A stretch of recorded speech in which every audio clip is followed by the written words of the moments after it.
D'ailleurs, à Saint-Barth, le vrai milliardaire n'est pas forcément celui qui boit du champagne et se fait construire des villas de rêve.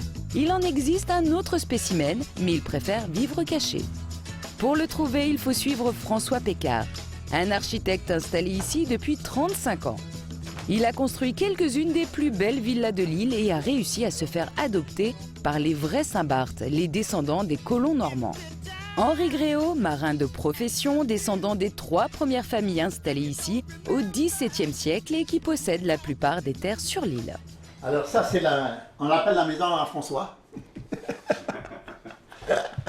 Ça, c'est les maisons que j'ai achetées et que j'ai continué à construire. C'est moi qui ai construit le reste. Ça, c'est l'ensemble. Ça, c'est la maison avec le petit quai, vous voyez, le petit ponton, là. À Saint-Jean, j'en ai 7. 7 maisons. 7 maisons à Saint-Jean, oui. Et qu'est-ce que vous en faites de toutes vos maisons? Ah ben, je les loue aux touristes. Je ne dors pas dans cette maison tous les soirs, hein. Henri Gréau, un monsieur tout simple qui habite toujours la même petite maison. Pourtant, cet homme est propriétaire d'une dizaine de terrains avec vue sur mer, au total 19 hectares. À 1 000 € en moyenne le mètre carré, il est virtuellement multimillionnaire. Mais ces terrains, il a prévu de les transmettre à ses enfants.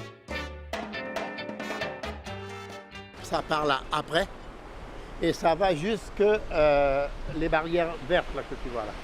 Et puis ça monte jusque dans la montagne, limite Saline-Lorient. Ça fait des envieux, hein.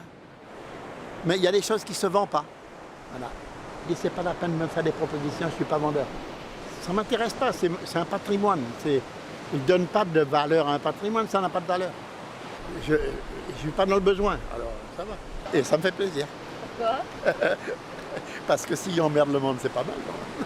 Henri Gréau ne lâche rien. Et pourtant, l'octogénaire est assis sur un patrimoine foncier de plus de 200 millions d'euros. Monsieur Henri pourrait vivre comme un nabab, mais pour lui, pas question de céder à la tentation. Sur ce terrain constructible d'1 hectare, il a préféré garder la petite case d'origine de 70 mètres carrés. J'aurais pu faire un bel hôtel. Ouais. On ne merde pas avec ça. Tranquille comme ça. Mais Henri parie sur l'avenir. Il sait bien que les terres de Saint-Barth ont encore de beaux jours devant elles. L'île a un tel aura, est tellement connu. Les prix ne vont pas s'arrêter là. Et puis, je te disais, si les gars comme les Russes qui ont beaucoup d'argent, ils ont découvert l'île et puis ils veulent des trucs, ils vont payer n'importe quel prix. Du simple au compte centuple. Il n'y a pas de règle? Il n'y a pas de règle. Alors les plages, alors là, je peux te dire. Henri Gréau peut dormir tranquille sur ses 2 oreilles. Il est assis sur un tas d'or qui prend chaque jour un peu plus de valeur. Ouais.